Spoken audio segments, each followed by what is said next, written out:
Good afternoon. Welcome to Taylor University. My name is Dr. Michael Hammond, and I'm the Academic Dean for Humanities, Arts, and Biblical Studies. I'll be your host and moderator for our session today, which we're calling a dialogue on civility and public service. This event is made possible by a generous grant from the Halbrook Family Foundation. Taylor is very grateful for this support. It allows our community to further dialogue on constitutional freedom and issues of civility in public life. We're very honored today to have two distinguished public servants who've committed their life's work to make Indiana, America, and the world a better and safer place for all of us. I'll introduce our guests and ask you, if you'd like, you can look at the biographies printed on the back of your program. First, to my right, Senator Richard Lugar represented the state of Indiana for 6 terms, the longest such tenure in state history. During that time, he exercised leadership on issues such as food security, nuclear non-proliferation, energy independence, and free trade. In 1991, he forged a bipartisan partnership with the then chair of the Senate Armed Services Committee, Senator Sam Nunn of Georgia. This was to destroy weapons of mass destruction in the former Soviet Union. Today, he serves as president of the Lugar Center, a nonprofit organization focusing on global food security, non-proliferation of weapons of mass destruction, global aid, and bipartisan governance. Please help me welcome Senator Lugar to Taylor.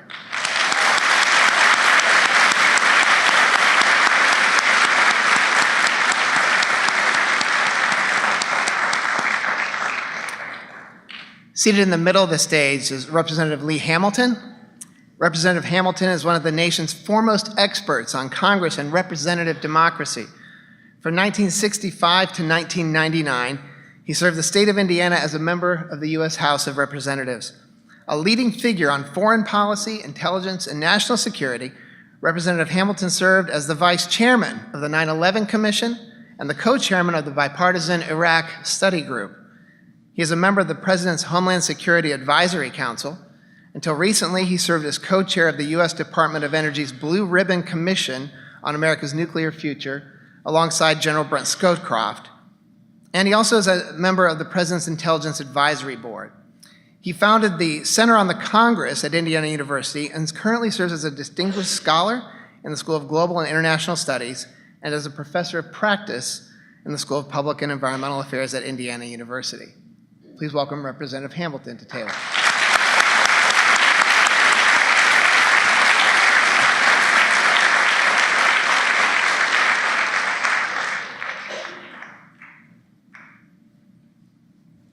To begin today, we've asked each gentleman to offer introductory greetings and remarks. We'll start with Representative Hamilton. Good afternoon to all of you, and thank you for inviting Senator Lugar and myself to be with you. We're very honored to have you here, each one of you, and so many of you. I'll make one comment on the university and say how pleased we are to be at Taylor University. It's a remarkable school, ratings, achievement, success measured in a lot of different ways, and it's a deep honor for Dick and me to be here with you at Taylor University. One comment on civility. When George Washington was 16 years of age, he wrote down rules of civil behavior. And the first rule that he wrote was treat everybody in the room with respect. What a marvelous rule for all of us. That's really what we're talking about when we talk about civility. Treat every person you meet, every person in the room, with courtesy, with full allowance for their dignity as a human being. Now that's easy to do, frankly, when you're dealing with most people. It becomes kind of hard to do sometimes when you're dealing with people who may not think the best of you, or you may not think the best of them. That's the real test. But keep in mind what George Washington said. He's the gold standard for us in many ways, but he said to treat everybody with the respect. That's what civility is all about. We have partisan differences, That doesn't mean civility does not mean we always agree with one another. We do not. But it always means that we respect the other person. That's a very important rule to carry forward. Kind of tough to carry forward in the environment we face today. We don't always see that even at high places. That's the comment on civility. The second point I want to make relates to your engagement personally.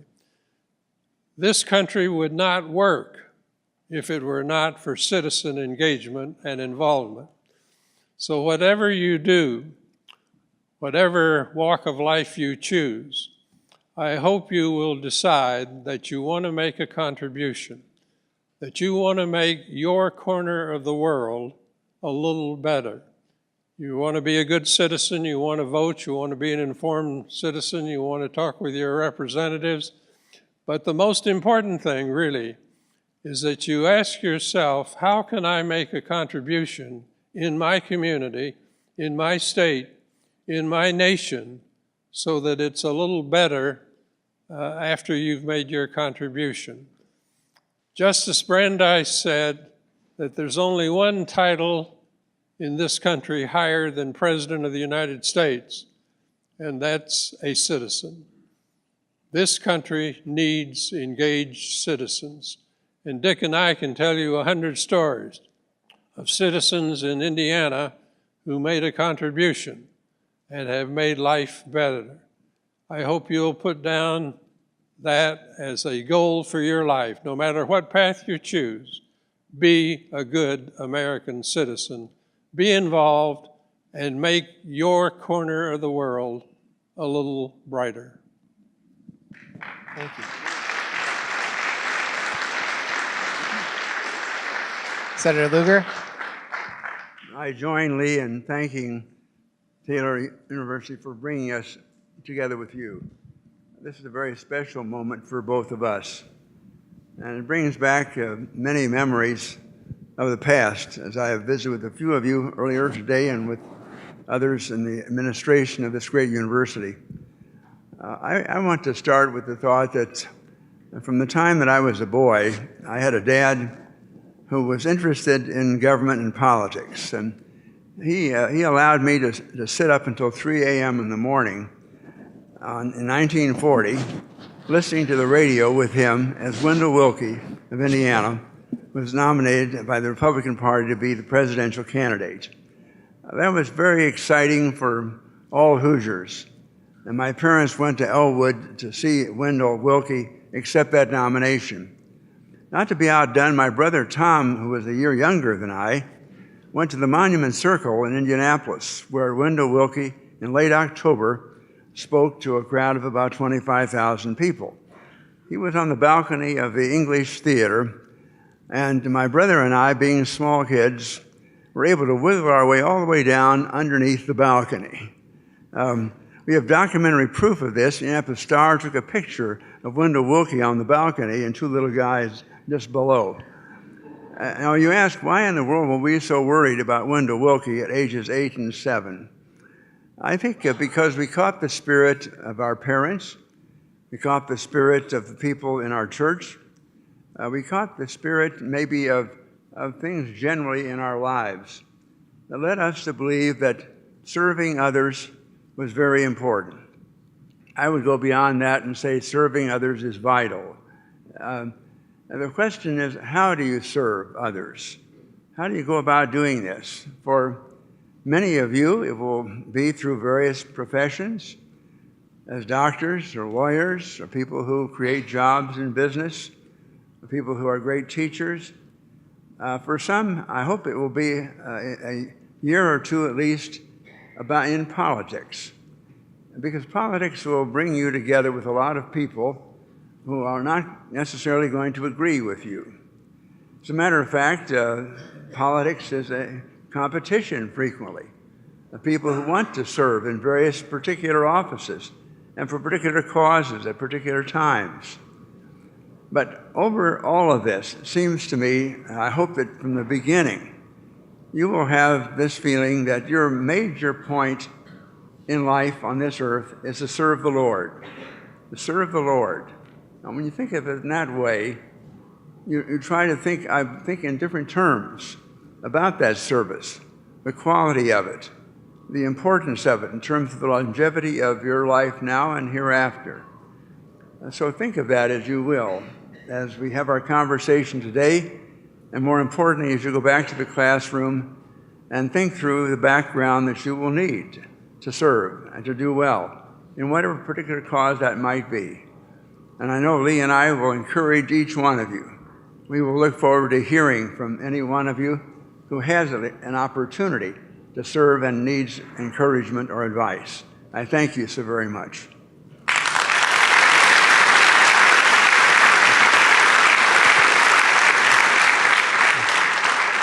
Thank you.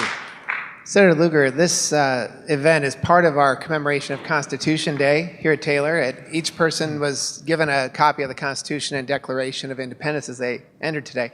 Could you just say a few words about the importance of the Constitution for our culture, for everyday life in America? Well, every nation needs to have a constitution. In the same way that a corporation or a university or whatever organization it may be must have at least some outline and some background and some ability really to progress that brings everybody together. The Constitution of the United States of America is exemplary because the founding fathers in fact found a way in which there could be leadership. This comes in the form of the president and the people he appoints, the so-called administration. Comes in the form of a legislature, the Congress, the two houses, people elected by states or by districts within the states, and ultimately the development of a Supreme Court and a judicial system that offers relief, mitigation of distress where there is injustice. There are often in any organization elements of this. But the United States Constitution is exemplary because it has grown to encompass the changes that have occurred over the generations in our own history. And it likewise finally comes down to the fact that as an individual citizen, you and I have an opportunity to vote for people. We have an opportunity to speak out in their behalf, to do so within the bounds of the law. We know there are laws so that there are bounds. Misconduct will not be tolerated. We understand, furthermore, that this is a system that's going to require an enormous amount of cooperation. The number of people involved are proof of this. Just for example, the president, in order to have a cabinet, to have a secretary of state or defense, people vital for our defense, has to get a vote in the Senate of the United States to confirm those nominations. That's true of the entire federal court system, as a matter of fact. If people are not approved by the Senate, there are vacancies on the bench. Justice is not occurring. It's true, at least in the Congress, that there has to be some degree of civility and cooperation, or there will not be a budget. And the nation could collapse, even as strong as we may be, because of the willfulness and the lack of civility and cooperation of members. So our Constitution has all the elements for a great nation, but it also has the possibilities for difficulty. And of course, that's one of the reasons why we meet today, to think about these issues. I think the Constitution of the United States is one of the most important documents ever struck from the mind of man. It is an act of genius. It was put together by 27 men, most of them names you do not know. The big names of the day were abroad. Thomas Jefferson was in France. John Adams was in England. Alexander Hamilton spoke once at the convention, and they defeated his motion. George Washington didn't pay much attention to what was going on at that meeting. But what they produced was an astounding document, And I think it's incumbent upon you and me to get into our bones what it's all about. All of the great concepts of government are derived from that Constitution. The consent of the people, separation of powers, due process of law, presumption of innocence, religious freedom, freedom of speech.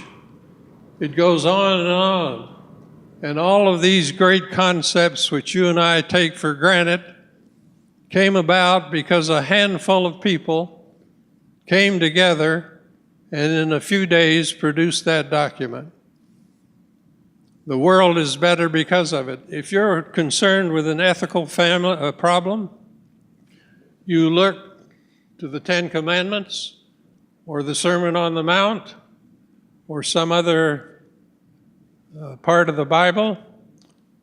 But if you're concerned about structure and legal affairs, not just you and I in the United States of America, but as Dick suggested, the whole world turns to this amazing document. It has given us strength, it has given us stability, but at the same time, it has given us freedom to move within the structures that it sets forth. So whatever you do, take time to read and ponder and think about this remarkable document. How does it begin? We, the people of the United States, not we, the government, we, the people, in order to form a more perfect union. And that's the great challenge for you and me. We didn't do a thing, you and I, to produce this document. Not a thing. It was given to us. And we've got to make it work, as Dick suggested as well. It won't work. It's not self-executing. It's not automatic. We, the people, have to make it work. And I know you will. Let me follow up on that, Representative Hamilton, because you've written extensively about the importance of the Congress, the importance of the balance of powers, the importance of the federal government. And yet today, there's a bit of a lack of confidence in Congress. There's low poll numbers. So how do you answer that? What's the importance of the legislative branch of Congress in our government today? Thank you for being so polite by saying it's a lack of confidence. People today hold the Congress in very, very low public esteem, and deservedly so. I do not think the Congress is working. I think it is a branch of government that is almost dysfunctional. I don't think you can possibly argue today with any degree of validity that it is a co-equal branch of government. I am seriously worried about the dysfunctionality of the United States Congress. This country has a lot of very difficult problems. The Congress is not addressing them in any meaningful way. The Congress gives away its power. It defers way too much to the President of the United States. So you have had over a period of decades now, not just with one party, a shift of power from the Congress to the President. And so the President acts under executive order, which is not nearly as good as legislation. Or on economic policy, the Congress has backed away from any role in the economy of the United States under fiscal policy and handed over the power to the Federal Reserve. When I first went to the Congress, there would not be one American in thousands who could name the chairman of the Federal Reserve. Today, you can hardly pick up the business section of a paper without reading the name of Janet Yellen, who heads up the Federal Reserve. So they have defaulted in economic policy, they've defaulted in foreign policy, they've defaulted all over. Now, what do you do about it? I don't know whether your question involved that. That's another whole topic. But I'm seriously worried about the role of the Congress. What needs to be done? What needs to be done is the Congress needs to assert its constitutional powers and begin to govern this nation along with the President and, of course, the court. That's the way the Constitution intended. It is not doing that today. The country is weaker because of it. We're not addressing a lot of problems we ought to be addressing. And now, the optimistic thing to say is that politics in this country is not static. Change will come. And it'll come, I think, for the better in due time. I hope sooner rather than later, but change will come. This is a resilient country, has been through wars, depressions, recessions, waves of immigration, and all the rest. And we will continue that, and the system will work, and you and I have to make it work. It's the only system we've got. Senator Lugar, your thoughts on the Congress today? Let me just make a couple of points, one of which is that a lot of people who are taking a look at this election that we're in now and trying to describe the electorate see large numbers of Americans who are described as frustrated, angry, feeling that life is passing them by and that nothing better is going to happen to them. And they are looking really for means of protest, and rather than making discriminating choices on issues of foreign policy or the strategies of economics or what have you. With such a mood, of course, comes a great deal of rhetoric by the public as a whole, quite apart from the members of Congress. But on top of that, we have a situation in terms of the finance of politics. Members of Congress are beset once again by all sorts of scorecards, not scorecards that come from good government organizations or political science professors, but from particular groups in our society who have particular causes. We have very large offices in Washington, and they will rate the member of Congress on the basis of the support of that member, of their cause. If the member does not measure up to that, they are prepared to spend hundreds of thousands and sometimes millions of dollars in a single congressional campaign to exterminate that member. Those are pressures that are felt by members of Congress who want to stay in office. And most do. They've spent a lot of time and effort. It's a very competitive situation. And so they try to retain some status by joining together with others in various coalitions within the Congress. The answer to this, I think, could be a certain amount of reform of finance of politics, but likewise, it comes from citizens such as yourselves. In our Lugar Center, which has been mentioned, it's sort of a junior think tank in Washington, we have what is called the Bipartisan Index. With the McCourt School at Georgetown University, we've set up statistically measurements for the last 20 years, the last 10 Congresses, of each member of Congress, 1 to 435 in order, and the Senate 1 to 100, as to how many times that member got bipartisan support on a bill that member offered, or how many times the member reached across the aisle to give bipartisan support. And these indexes now have been published for a couple of years. They've attracted a considerable amount of attention in various states and districts of members, and quite apart from the political science community and the members themselves. It's an attempt, in essence, to reward those who in fact are reaching across the aisle, who are attempting to get something done, in essence, and to highlight what they're doing.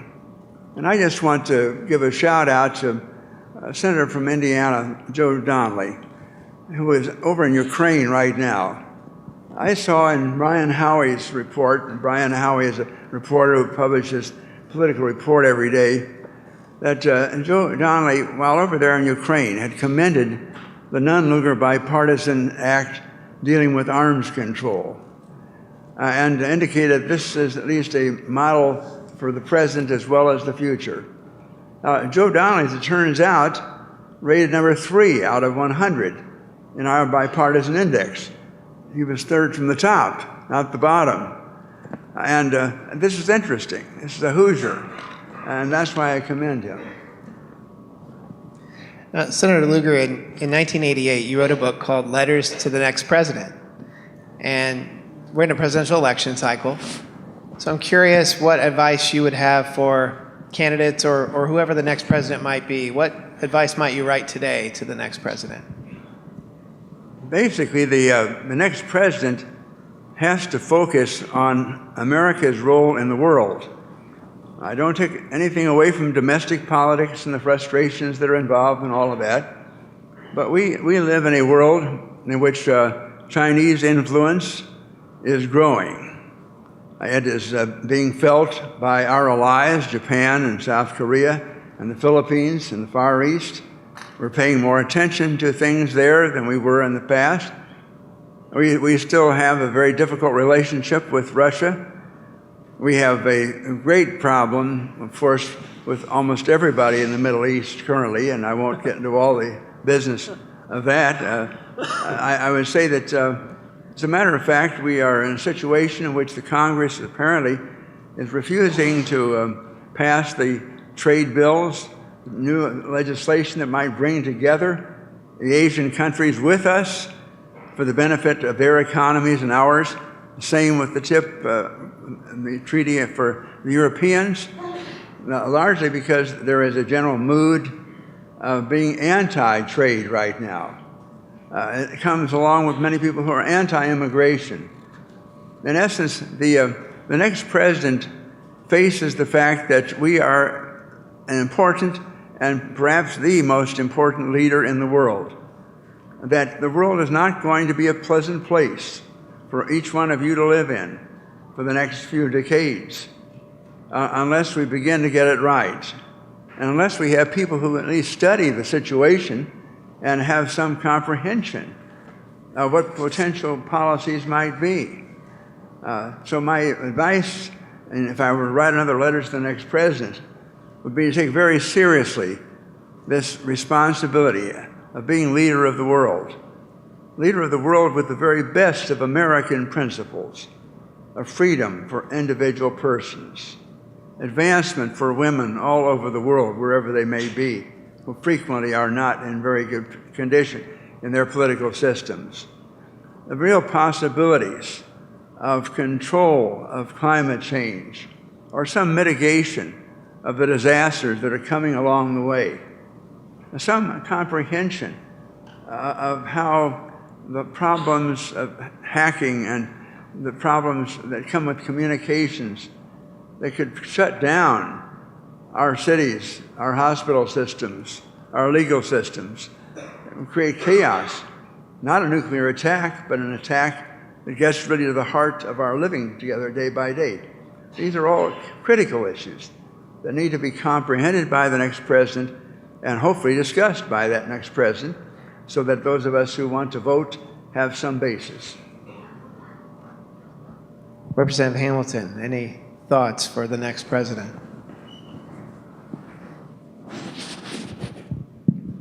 When I was in high school, we had 130 million people in the country.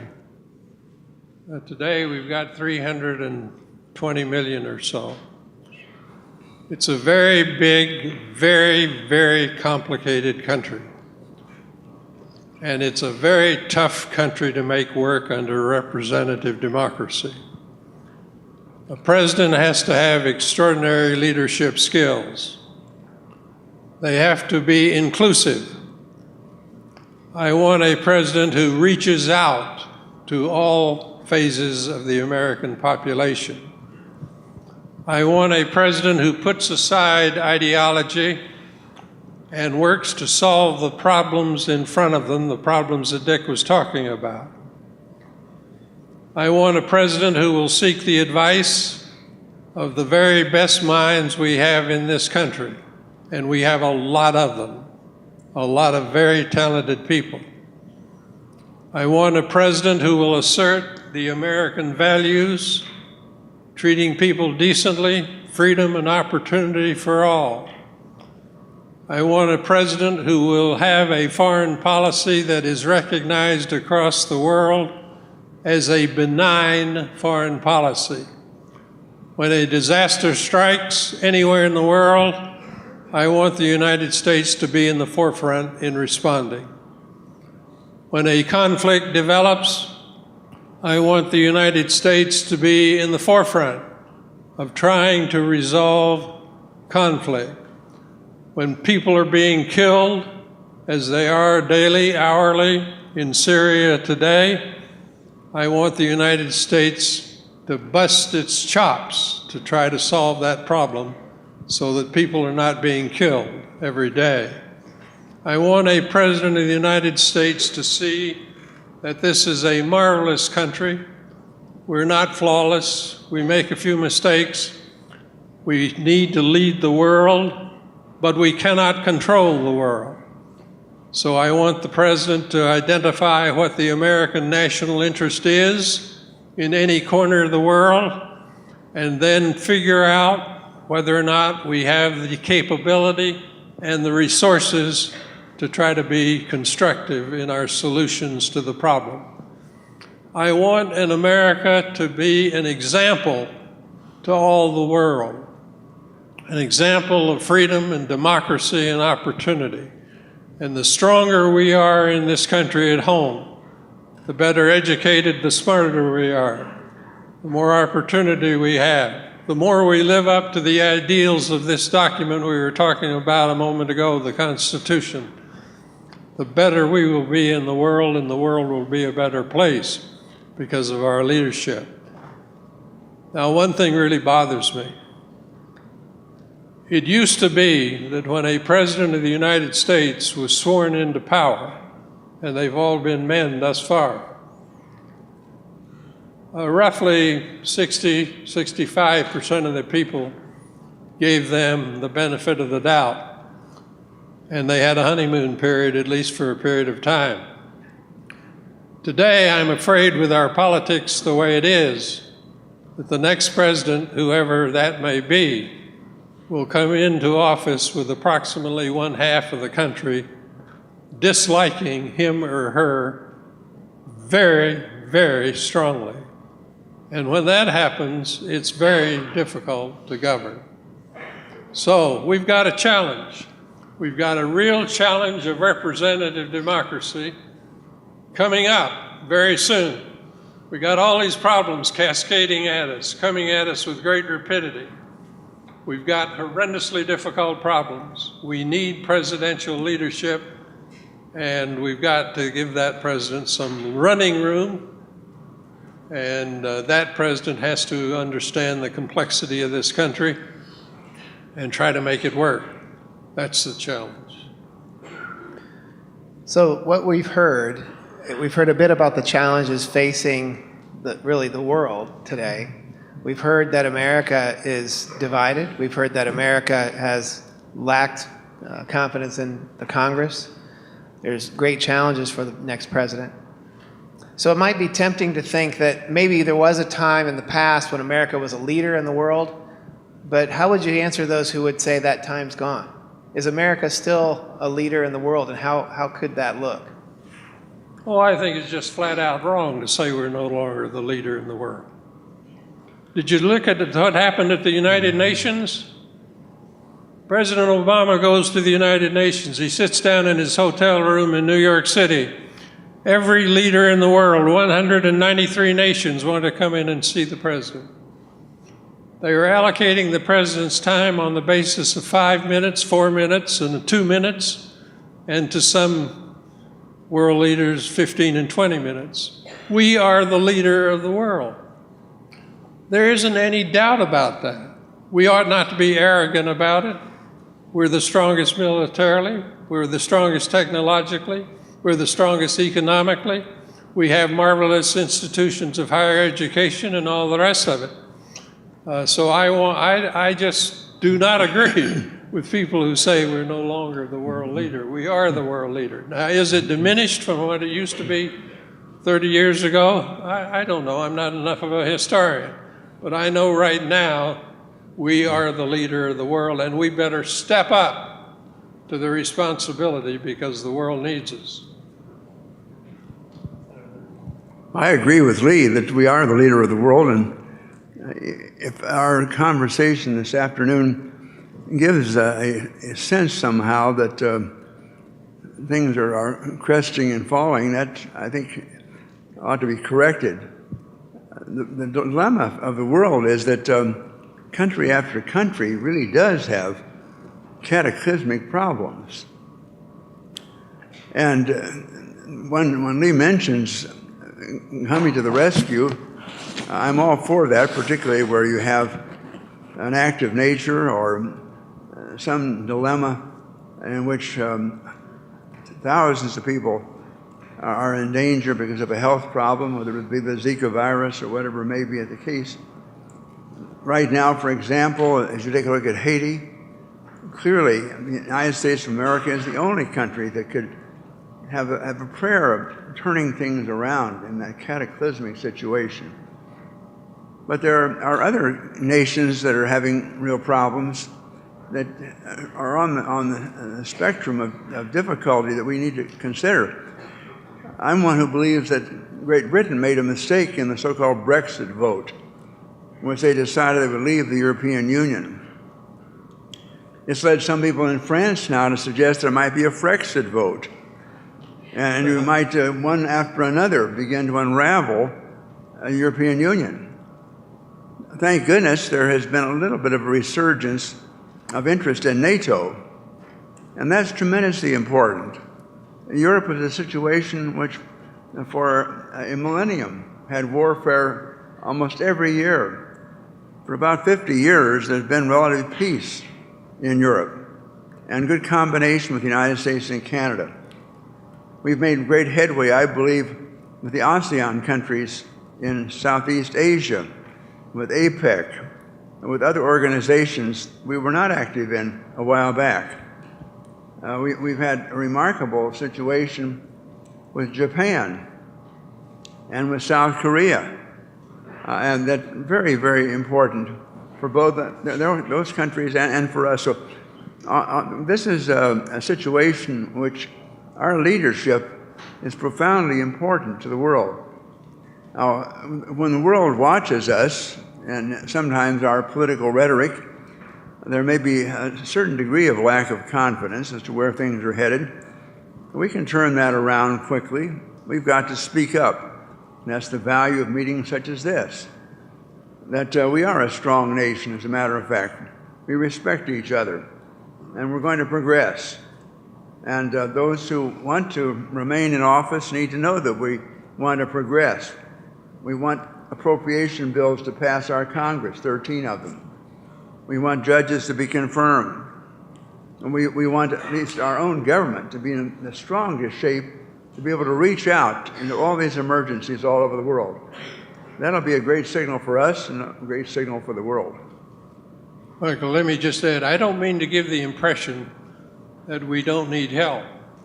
We do need help. We have to work within the international community.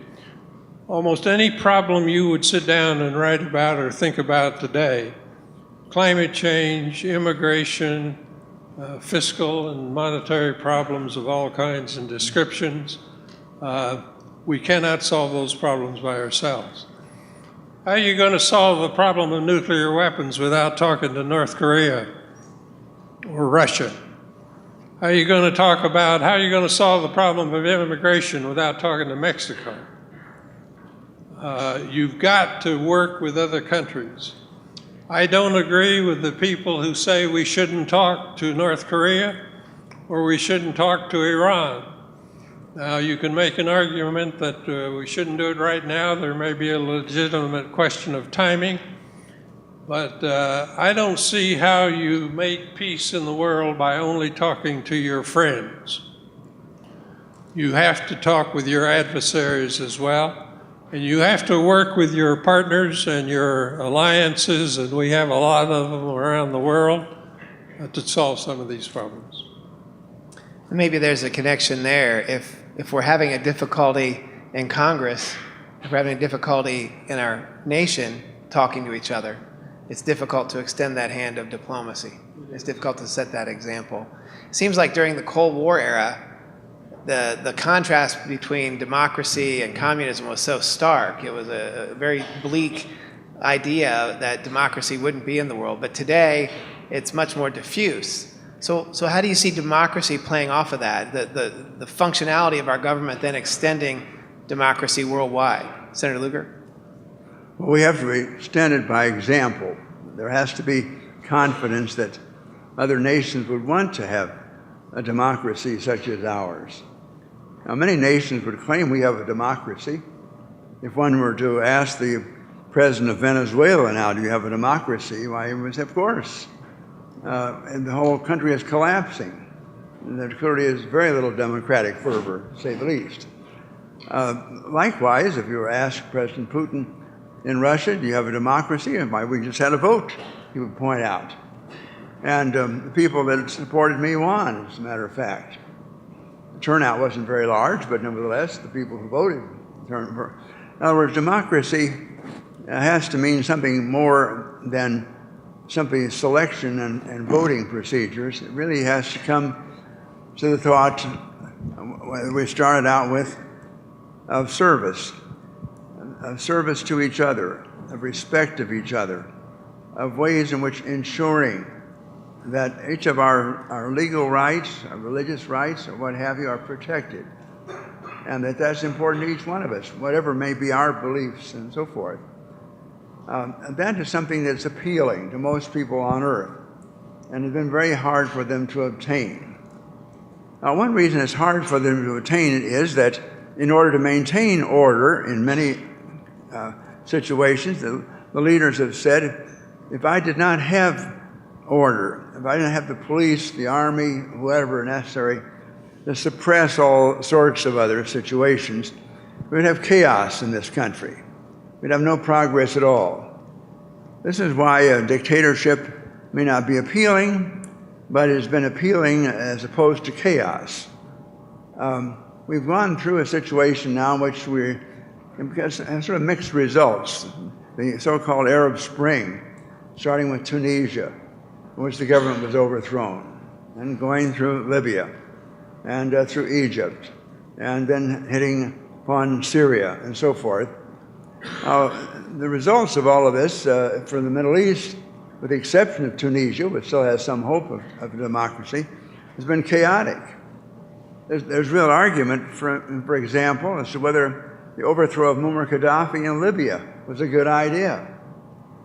I was sent by the State Department one time to talk to Muammar Gaddafi out in a tent in the desert. He was whiffing himself, as he was wont to do, and all this sort of thing. And we moved over into what turned out to be an air-conditioned van as opposed to a tent. And Muammar Gaddafi was deeply interested in the Saudis being on the verge of assassinating him. He was also interested, however, in how he could get water from the Mediterranean purified that might be a benefit to the people of Libya. A mixed bag. In any event, our government's position then was Gaddafi must go, and Gaddafi went. And as a result, so did all sorts of government in Libya for a long while. Total chaos. So, these are some sophisticated points of the world that we have to think about, too. So we're talking about democracy. How do you have democracy if there's chaos? But at the same time, how do you have democracy if you have an absolute dictator? And the evolution of all of this comes, I think, from our example and people from other countries coming to study in the United States, to take on leadership roles based upon what they have seen here and that they found to be very satisfying. You've got a school of thought in this country that is usually identified as American exceptionalism. It says that we have a mission to champion democracy and human rights all over the world. that we have a special ability to solve complicated problems and a special responsibility to do so. This view, if taken logically, means we intervene most everywhere. We all have a certain sympathy with that view. There is a contrary view that doesn't disagree with that necessarily, but says that we can't do all of this. There are limitations of resources. There are problems here at home we've got to deal with. We can't involve ourselves everywhere in the world. And American foreign policy and America's role in the world, which Dick was talking about a little bit ago, kind of revolves around these two views. How often do we intervene and where? We can't intervene everywhere. We can't solve every problem. And it's very prevalent now in the Middle East right now. Dick, I read the other day an article by Ryan Crocker, whom you would know. He's one of America's really fine diplomats. He wrote an article on Afghanistan. We all know Afghanistan is in a very difficult situation today. He laid out what we in the United States should do over a period of generations to help solve the problems of Afghanistan. And I read that article and I said to myself, well, that makes a lot of sense. And then it occurred to me that you could make exactly the same argument for half a dozen other countries in the world. You make it for 3 or 4 of them in the Middle East alone, maybe 5 or 6. We can't do it all. So presidents have to choose, and Congresses have to choose. We do have special responsibilities, we do have special talents, but we also have a limitation of dollars. We have the problems here at home, and we have to make priorities. And we have to ask ourselves, where is the American interest in Syria? And how much of an intervention does it require? How long are you prepared to spend billions and billions of dollars per year in Afghanistan and other countries in the Middle East? These are very, very tough problems to wrestle with. We'd like to be able to do it all we can. There are limitations. So you have this constant conflict, kind of the idealistic side on the one side, the very pragmatic view on the other. But it's an ongoing debate in American foreign policy, and will be. Now, each of you in your careers headed up the Foreign Relations Committees of the Senate and the House, respectively. With the longevity of your service, you also were often mentioned as leaders at the cabinet level, advisors to State Department. And each of you, after your retirement, was given the Presidential Medal of Freedom, the highest civilian honor that someone can receive. So I want to ask each of you to reflect on your time in public life and what stands out as one of your proudest moments, or maybe a couple of your proudest moments that you would mention. Representative Hamilton first. I don't know that I identify any single thing. I think representative democracy is one of the grandest achievements in the history of mankind. And what I have tried to do, and I know Dick has tried to do, is to do the best we could to make it work. It isn't written in the stars anywhere that representative democracy in the United States is always going to have us number one and be the leader of the world. It depends on what you and I do. And what pleases me is that looking back in my career, I've had a seat at the table. Presidents call together people to advise them from time to time in the Oval Office or in the cabinet room. I've sat at those tables, as Dick has many, many times. And I'm impressed overall, the way presidents go about trying to approach a problem. They want to know what the facts are. They want to know what the interest of America has in that corner of the world. They listen carefully. Sometimes they take notes. It's a process that is deliberative, based on fact. It is not ideological, or at least rarely so. People do not get up and give ideological speeches. They're very pragmatic. You know the question the president asks every time? What do I do now? Don't give me the history going back to the Middle Ages. What do I do right now? That's the question. And it's a very tough one to answer. The easy questions don't go up to the Oval Office. They're solved long before they get there. So I've had that seat at the table. I've voiced my opinion. Sometimes they've paid attention to it. More often they've totally ignored it. And you know what happens? The country's done pretty well. Senator Lugar, a proud moment in your service. Well, each one of us is aware of the horrors of Hiroshima and the use of nuclear weapons by the United States to try to end World War II with Japan. The facts of life are that after Hiroshima, the United States and then the Soviet Union began to build huge numbers of nuclear weapons.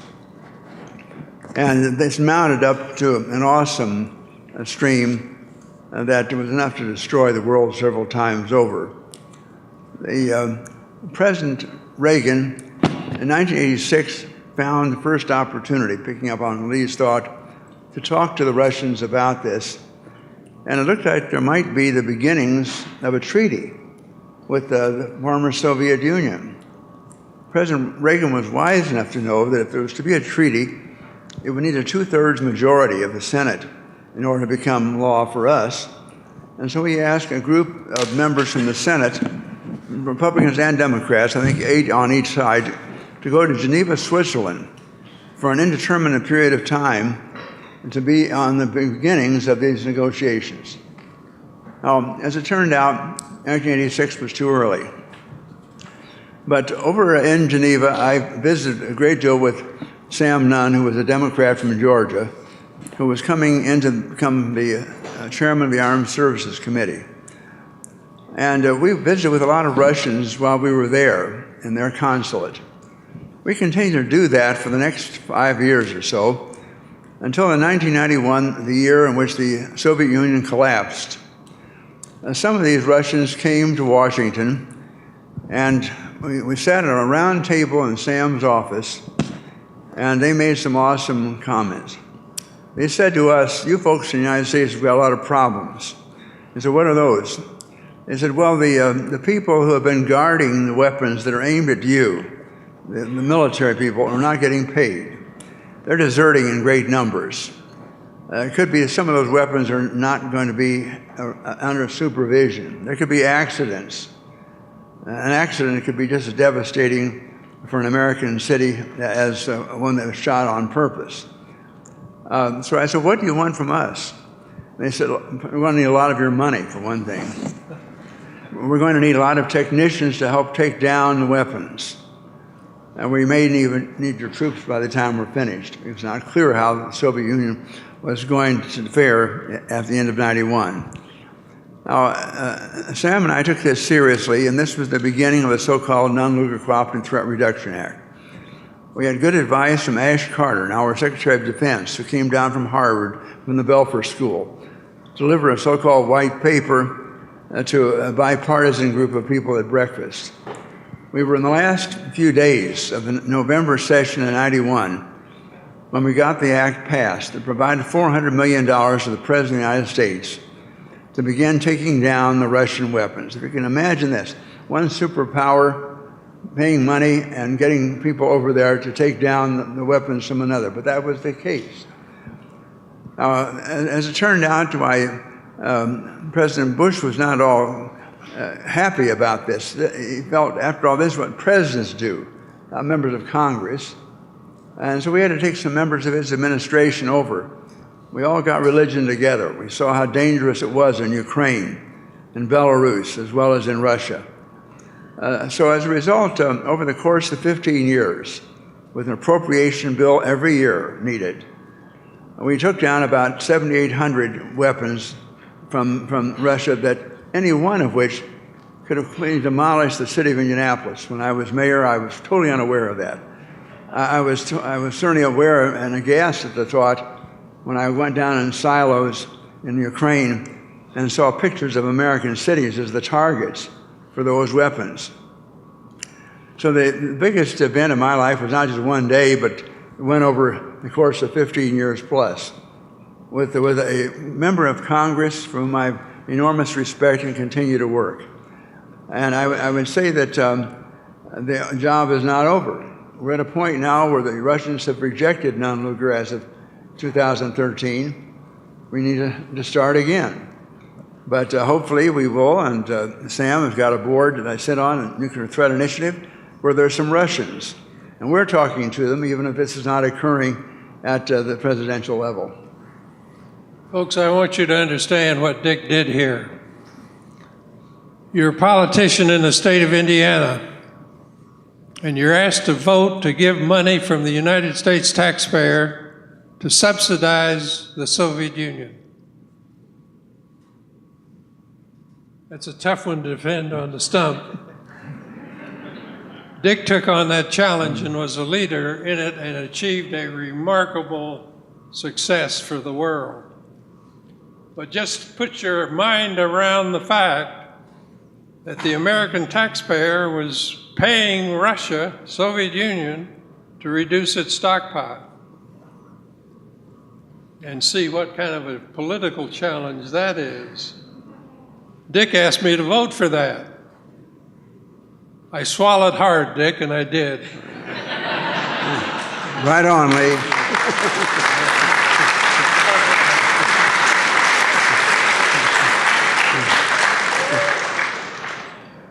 Well, we've got time for a closing thought from each of you. I want to just thank you for what you shared, and again acknowledge that from your vantage point, I mean, this last question was your opportunity to shine the spotlight on yourselves, and both of you deferred.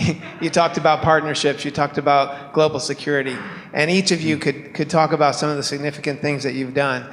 Your confidence in America, your confidence in statecraft, and the ability for us to even improve from our position we're in today is very inspirational, given the depths to which each of you have served and what you've seen and how you've been in government for so long and in public life.